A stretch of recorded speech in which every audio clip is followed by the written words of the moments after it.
ठीक है, तो आज हमारा फर्स्ट चैप्टर है कि sexual reproduction in flowering plants पढ़ेंगे।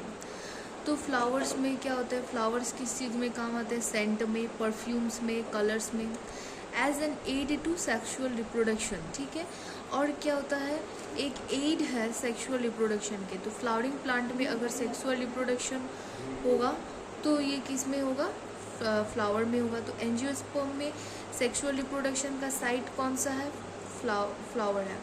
All flowering plant show sexual reproduction. ठीक है, सभी flowering plant sexual reproduction show करते हैं। Diversity of structure of inflorescences, flowers and floral part shows an amazing range of adaptations to ensure formation in product of sexual reproduction is fruit and seed।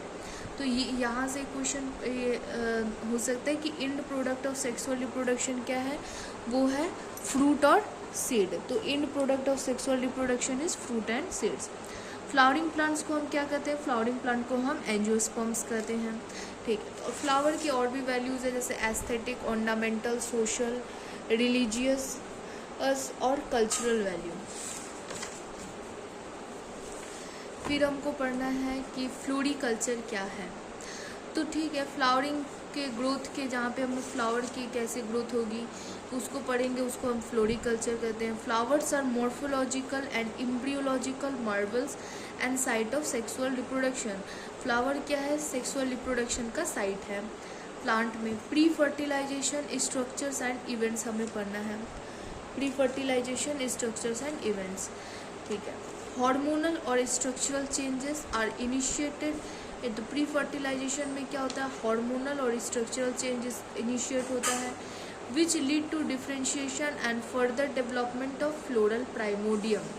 ठीक है, तो क्या होता है, hormonal और structural change आता है, जिससे कारण क्या होता है, फ्लोरल प्राइमोडियम का डिफ्रेंशिएशन होता है और डेवलपमेंट होता है। Inflorescence are formed which bear the floral buds then flower. Male and female reproductive structures, plant में क्या होते हैं, मेल रिप्रोडक्टिव स्ट्रक्चर एंड्रोशियम और female reproductive structure is gynoecium.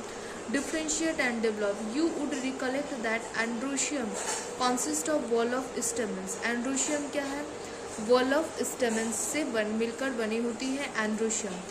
Androecium क्या है, मेल रिप्रोडक्टिव ऑर्गन है, और gynoecium represents female reproductive organ है। ठीक है, गाइनोशियम फीमेल रिप्रोडक्टिव स्ट्रक्चर को शो करता है, और एंड्रोशियम जो होता है वो मेल रिप्रोडक्टिव स्ट्रक्चर को शो करता है। अब इसमें हम पढ़ेंगे आगे stamens, microsporangium and pollen grains.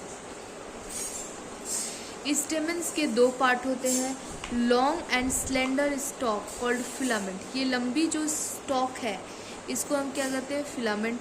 And terminal bilobed structure, और ये बाइलोब्ड स्ट्रक्चर जिसको कहा जाता है कि anther. Proximal end of filament is attached to the thalamus और the petal of the flower. ठीक है, इसका जो प्रॉक्सिमल एंड है, ये जो एंड है इसको हम प्रॉक्सिमल एंड कहते हैं। तो एंथर का प्रॉक्सिमल एंड किससे जुड़ा होता है, थैलेमस से जुड़ा होता है या फिर पेटल से जुड़ा होता है। अच्छा, इसका स्टेमेन का नंबर और स्टेमेन की लेंथ डिफरेंट प्लांट के स्पीसीज में डिफरेंट वेरी करते हैं। Typical angiosperm anther is bilobed. एक टिपिकल एंजियोस्पर्म जो होता है उसकी स्ट्रक्चर क्या होती है, बाइलोब्ड स्ट्रक्चर होती है, with each lobe having two thecae. जैसे आप देखें कि ये बाइलोब्ड स्ट्रक्चर है और प्रत्येक लोब पे कितनी प्रत्येक लोब में कितने थीकास हैं, दो थीका। जैसे एक थीका ये, एक थीका दो, दो थीकास हैं, इसीलिए इसको हम क्या कहते हैं, डाइथीशियस कहते हैं। आगे समझना है कि often longitudinal groove runs lengthwise separating the theca. यहाँ से एक क्या होती है लेंथ वाइज, एक क्या होती है ग्रूव जाती है, लेंथ वाइज एक डिपेंस दैट सेपरेट द थीका, इस थीका को सेपरेट करती है, इस लॉन्गिट्यूडनल ग्रुप जिसे हम कहते हैं डाइथीशियस। फिर आगे हम पढ़ते हैं anther is a four sided tetragonal. Anther क्या होती है, जिसमें चार साइड होती है, 1 2 3 4, और ये क्या होती है tetragonal structure consisting of 4 microsporangia, जिसमें 4 माइक्रोस्पोरेंजिया होती है, 1 2 3 4।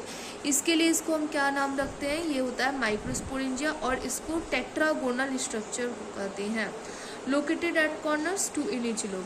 तो हमको ये समझ में आया कि जो मेल का रिप्रोडक्टिव स्ट्रक्चर है प्लांट्स में उसको एंड्रोशियम कहते हैं। एंड्रोशियम स्टेमन से मिलकर बना होता है। स्टेमन का 2 पार्ट होता है, एक लॉन्ग स्लेंडर फिलामेंट होती है और दूसरे क्या होते हैं बाइलोब्ड स्ट्रक्चर, उसको हम कहते हैं इसका एंथर। जो प्रॉक्सिमल एंड है स्टेमन का वो किससे जुड़ा होता है, पेटल से और थैलेमस से जुड़ा होता है। ठीक है, टिपिकल एंजियोस्पर्म एंथर में क्या होती है 2 बाइलोब्ड स्ट्रक्चर होती है, प्रत्येक लोब में 2 थीकाज होती हैं। They are dithecous, often a longitudinal groove runs lengthwise separating the theca. और यहाँ पे क्या होती है एक लंबी लेंथ वाइज ग्रुप होती है जो सेपरेट थीका को सेपरेट करती है। Anther is 4 sided tetragonal. Anther क्या है, एंथर की 4 साइड होती है, ये टेट्रागोनल माइक्रोस्पोरेंजिया, इसमें 4 माइक्रोस्पोरेंजिया होती हैं। At the corners 2 in each lobe, प्रत्येक लोब में 2 माइक्रोस्पोरेंजिया पाए जाएंगे। स्ट्रक्चर ऑफ माइक्रोस्पोरेंजियम, अब हम माइक्रोस्पोरेंजियम की स्ट्रक्चर पढ़ेंगे। ट्रांसफर सेक्शन के बारे में पढ़ते हैं। सबसे पहले ये याद रखना है कि स्ट्रक्चर ऑफ माइक्रोस्पोरेंजियम, माइक्रोस्पोरेंजियम में 4 वॉल लेयर्स प्रेजेंट होता है, एपिडर्मिस, इंडोथेशियम, मिडल लेयर और टेपिटम। इसमें से एक क्वेश्चन ये आता है कि इनमें से कौन सी 4 लेयर्स पढ़े, एपिडर्मिस, इंडोथेशियम, मिडल लेयर, टेपिटम, जिसमें से एपिडर्मिस, इंडोथेशियम और मिडल लेयर ही प्रोटेक्शन में हेल्प करती है, जबकि टेपिटम का काम प्रोटेक्शन नहीं है। तो ये इसमें से एक एमसीक्यू टाइप क्वेश्चन आ सकता है कि which of the following layers does not involve in protection of anther. ठीक है, तो वो कौन सी लेयर है, वो टेपिटम है, क्योंकि टेपिटम का काम नरिशमेंट है, ग्रोइंग पॉलन ग्रेन्स का नरिशमेंट है, जो फंक्शन है वो टेपिटम करता है। और एपिडर्मिस, इंडोथेशियम और मिडिल लेयर क्या करता है, प्रोटेक्शन में हेल्प करता है। टेपिटम क्या है, इनर मोस्ट लेयर है और टेपिटम नरिशमेंट में काम करता है। और टेपिटम की कुछ हमें कैरेक्टरिस्टिक समझना है कि टेपिटम क्या होते हैं, डेंस साइटोप्लाज्म होती है। टेपिटम की साइटोप्लाज्म डेंस होती है, मोर देन 1 न्यूक्लियस, एक से ज़्यादा न्यूक्लियस जो होती है टेपिटम में पाई जाती है, मतलब मल्टी न्यूक्लिएट कंडीशन आ गया। इस कंडीशन को हम क्या कहते हैं, सिंसिटियम कहते हैं। Syncytium means multi nucleate condition जहाँ पे होती है उसको हम सिंसिटियम कंडीशन कहते हैं। जब एंथर यॉन्ग होती है, एकदम बहुत ही न्यू यॉन्ग एंथर जब होती है, तो उसके सेंटर पे क्या होता है, group of compactly arranged homogenous cells. Homogenous cells की, जैसे ये एकदम न्यू एंथर मान लीजिए, तो इसके सेंटर पे एकदम क्या होगी, group of compactly arranged homogenous cells की एक टिश्यू बन जाती है, लेयर बन जाती है, जिसको हम कौन सी टिश्यू कहते हैं, that is called sporogenous tissue. इस टिश्यू को स्पोरोजिनस टिश्यू कहा जाता है। ठीक है, फिर microsporangia, anther develops sporogenous tissue undergo meiotic division. इसी स्पोरोजिनस टिश्यू में क्या होती है, मियोटिक डिवीजन होती है, मियोसिस होती है, जिससे माइक्रोस्पोर टेट्राड बनती है। मतलब एक स्पोरोजिनस टिश्यू से कितने सेल्स बनेंगे, 4 सेल्स, माइक्रोस्पोर की 4 सेल्स बनेंगी। तो इस चीज़ को क्या कहते हैं, चूँकि 4 सेल बन रहे इसीलिए टेट्राड टर्म का यूज़ किया गया है। तो जो एकदम न्यू जो स्पोरोजिनस, मतलब न्यू जो एंथर यॉन्ग जब रहेगी, तो उसके सेंटर पे क्या होगी, होमोजेनस सेल्स की एक कॉम्पैक्टली अरेंज्ड लेयर्स बनेगी, जिसको स्पोरोजिनस टिश्यू कहते हैं।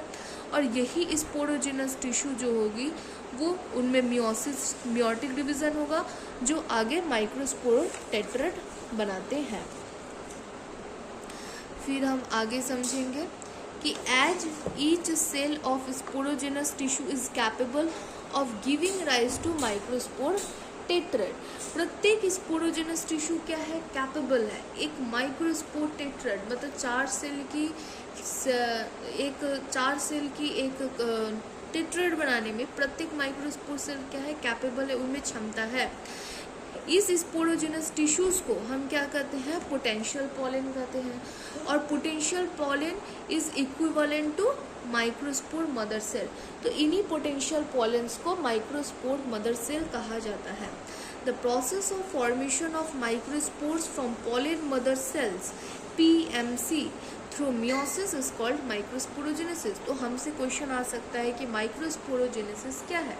तो process of formation of microspores के बनने को from pollen mother cells through meiosis is known as microsporogenesis. ये याद रखना है। The microspore as they are arranged in a cluster of 4 cells called microspore tetrad. तो जो माइक्रोस्पोर्स बनते हैं वो 4 सेल्स की क्या होती है, क्लस्टर होती है, जिसको क्या कहा जाता है, माइक्रोस्पोर टेट्राड कहा जाता है। Anther mature dehydrate microspore dissociate from each other and develop pollen grains. Anther जैसे मैच्योर होती है, डिहाइड्रेट होती है, और microspore dissociate from each other develop pollen grains. ठीक है, ये भी माइक्रोस्पोर आगे डेवलप करके पॉलन ग्रेन्स बनाती हैं। थाउजेंड्स ऑफ माइक्रोस्पोर और pollen grains are release dehiscence of anther. ठीक है, फिर हमको पढ़ना है पॉलन ग्रेन्स के बारे में। पॉलन ग्रेन्स का सबसे पहला इंपॉर्टेंट चीज़ कि इन्हें मेलोगैमेटोफाइट कहा जाता है। दूसरा, open anther of hibiscus yellowish powdery pollen grains. जैसे कि अब गुड़हल की कोई फूल लाए और उसके जो ओपन एंथर्स में हमारे हाथ में जो पीले कलर का लग जाता है, उसी को हम क्या कहते हैं, पॉलन ग्रेन्स कहते हैं। ठीक, यहाँ पे कुछ पॉलन ग्रेन्स की फिगर्स दिए गए हैं। Pollen grains are generally spherical measuring about 25 to 50 micrometres in diameter. Pollen grains में 25 और 50 माइक्रोमीटर इनकी डायमीटर होती है। प्रत्येक पॉलन ग्रेन की प्रोमिनेंट 2 लेयर प्रेजेंट होती है। आउटर हार्ड लेयर जिसको हम क्या कहते हैं, एक्साइन कहते हैं। एक्साइन बनी होती है स्पोरोपोलेनिन से। ठीक है, is made up of sporopollenin and most resistant organic material. ये एक इम्पॉर्टेंट MCQ है कि मोस्ट रेजिस्टेंट ऑर्गेनिक मटेरियल क्या है, स्पोरोपोलेनिन, जिससे क्या होता है, पॉलन ग्रेन का आउटर लेयर बना होता है। It can withstand high temperature and strong acids. It can withstand high temperature and strong acid. ये हाई टेम्परेचर और एसिड और एल्केलाई भी इसको नहीं डिजोल्व करा पाते, इसीलिए ये मोस्ट रेजिस्टेंट ऑर्गेनिक मटेरियल है sporopollenin. No enzyme that degrades sporopollenin. अब तक ऐसी कोई भी एंजाइम की खोज नहीं हुई है जो क्या है, स्पोरोपोलेनिन को गला सके या स्पोरोपोलेनिन को डिग्रेड कर सके। Pollen grain exine has prominent aperture called germ pores.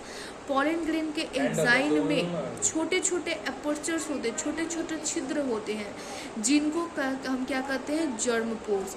तो जर्म पोर्स में क्या है, स्पोरोपोलेनिन इज अब्सेंट। तो अगर हमसे क्वेश्चन पूछे कि एग्जाइन में वो कौन सी स्पेस है या वो कौन सा पोजीशन है जहाँ पे स्पोरोपोलेनिन अब्सेंट है, तो हम कहेंगे germ pores.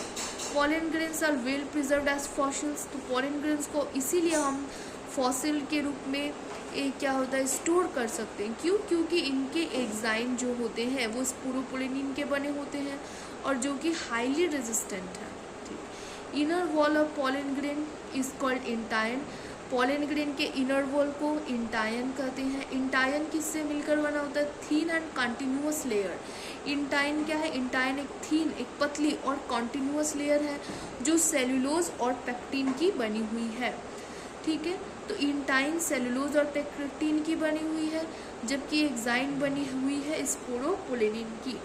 The cytoplasm of pollen grain is surrounded by plasma membrane. Pollen grain की साइटोप्लाज्म प्लाज्मा मेम्ब्रेन से घिरी होती है। यहाँ पे एक इम्पॉर्टेंट चीज़, फिर ये यहाँ से एक इम्पॉर्टेंट क्वेश्चन बनता है कि pollen grain is mature, it contains 2 sales.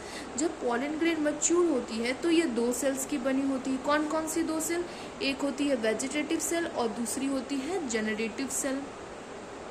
Vegetative cell, जैसे आप देखें ये वेजिटेटिव सेल है, तो vegetative cell is bigger, vegetative cell बड़ी होती है। Has abundant food reserve. ठीक है, इसमें फूड रिजर्व क्या होती है, abundant and large irregularly shaped nucleus, और इसकी न्यूक्लियस क्या है, इरेग्युलरली शेप्ड है। The generative cell is small. जो जेनरेटिव सेल है वो छोटी है, और क्या है, जेनरेटिव सेल इज स्मॉल। और इसमें पढ़ना है कि ये float in cytoplasm of vegetative cell, और ये वेजिटेटिव सेल के साइटोप्लाज्म में फ्लोट करती है, तैरती है। तो it is spindle shape, dense cytoplasm and nucleus. 60% angiosperms pollen grains are shedded at 2 celled stage. 60% जो एंजियोस्पर्म्स होती है उनमें पोलन ग्रेन 2 कोशिकीय अवस्था में क्या होती है, शेड होती है स्टिग्मा पर, जिसमें से 2 शेड मतलब एक वेजिटेटिव सेल और एक जेनरेटिव सेल। लेकिन किन्हीं किन्हीं सेलों में क्या होती है, 3 सेल्ड स्ट्रक्चर स्टेज आता है। 3 सेल्ड स्टेज क्या होता है, 3 सेल्ड स्टेज में होता है जो जेनरेटिव सेल है वो डिवाइड करती है बाय मेटोसिस और 2 मेल गैमेट, 2 मेल गैमेट्स बनाती हैं। ठीक है, तो अगर 60% में एंजियोस्पर्म में पोलन ग्रेन 2% में 2 सेल्ड स्टेज में अगर सेड करती है, इसका मतलब 40% सेल्स में क्या होती है, 3 सेल्ड कंडीशंस पाए जाएंगे। Pollen grains of many species cause severe allergies. Pollen grains allergy cause करती है, bronchial afflictions in some people and often leading to chronic respiratory disorder, और इसमें क्रोनिक रेस्पिरेटरी डिसऑर्डर जैसे अस्थमा और ब्रोंकाइटिस। पार्थेनियम और carrot grass that come into India as a contaminant with imported wheat. ठीक है, parthenium और carrot grass को India लाया गया। ठीक है, इम्पोर्टेड वीट के साथ लाया गया। Ubiquitous in occurrence and causes pollen allergy, जो क्या कॉज करती है, पोलन एलर्जी कॉज करती है। तो एग्जाम में ये भी यहाँ से भी MCQ आ सकते हैं कि पार्थेनियम और कैरेट ग्रास इंडिया में लाए गए कॉन्टामिनेंट विथ इम्पोर्टेड वीट।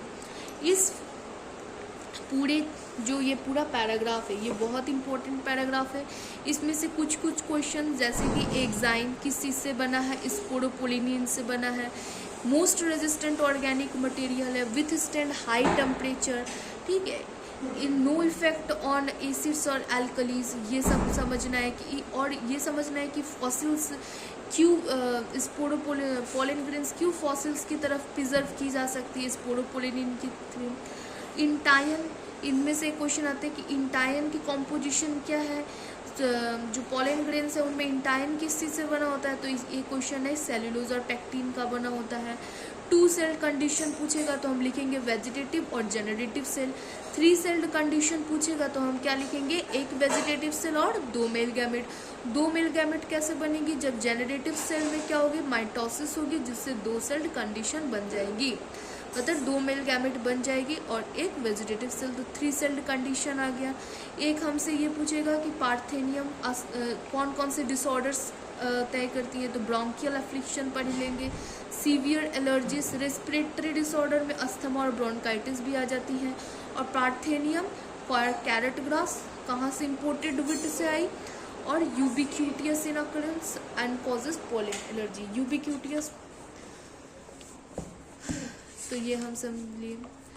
एक चीज़ हमें और समझ में आता है कि पोलन ग्रेन्स क्या होता है, high in nutrients, rich in nutrients, और बहुत जगह क्या होता है pollen tablets as food supplement के थ्रू लिए जाते हैं। Pollen consumption came to increase the performance of athletes and race horses. अगर पोलन कंजम्पशन होता है, एथलीट्स क्या करते हैं, इसका मिसयूज करते हैं, रेस हॉर्सेस में इनका मिसयूज होता है। ठीक है, पोलन कंजम्पशन क्या होता है, एक एनर्जी बूस्टर की तरह काम करता है जो कि इलीगल है, तो बहुत जगह ये चीज़ को चेक किया जाता है। तो when once they are shed pollen grains land on stigma before lose viability.